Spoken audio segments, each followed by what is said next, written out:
TikTok star और BJP की नेता सोनाली फोगाट के घर वालों ने उनकी मौत की सीबीआई जांच करवाने की मांग उठा दी। 2 दिन पहले यानी 22 अगस्त को गोवा में सोनाली के दिल का दौरा पड़ने की वजह से मौत हो गई थी, लेकिन घर वालों ने उनकी मौत पर सवाल उठा दिया।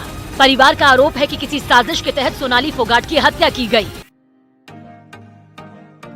गोवा पुलिस को दी गई शिकायत में परिवार ने सुधीर और उनके दोस्त सुखविंदर पर रेप करने और वीडियो बनाकर सोनाली को ब्लैकमेल करने का इल्जाम लगाया। और ये भी आरोप है कि सोनाली की मौत के बाद सुधीर सांगवान ने ही उनका लैपटॉप और मोबाइल गायब करवा दिया। साथ ही ये भी कहा गया कि वो हर वक्त सोनाली पर नजर रखता था और पिछले कई महीनों से उनके खाने में कुछ मिलाता आ रहा था।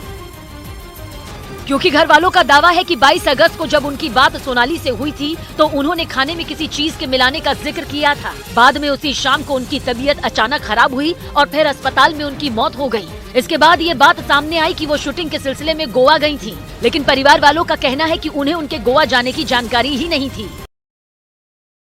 ये सुधीर सांगवान को उसकी मौत का जिम्मेदार ठहरा दिया। गोवा पुलिस को दी गई शिकायत में परिवार ने सुधीर और उनके दोस्त सुखविंदर पर रेप करने और वीडियो बनाकर सोनाली को ब्लैकमेल करने का इल्जाम लगाया।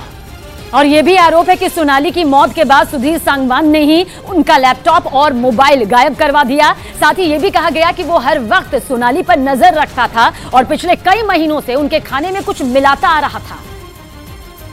क्योंकि घर वालों का दावा है कि 22 अगस्त को जब उनकी बात सोनाली से हुई थी तो उन्होंने खाने में किसी चीज के मिलाने का जिक्र किया था। बाद में उसी शाम को उनकी तबीयत अचानक खराब हुई और फिर अस्पताल में उनकी मौत हो गई। इसके बाद ये बात सामने आई कि वो शूटिंग के सिलसिले में गोवा गई थी, लेकिन परिवार वालों का कहना है कि उन्हें उनके गोवा जाने की जानकारी ही नहीं थी।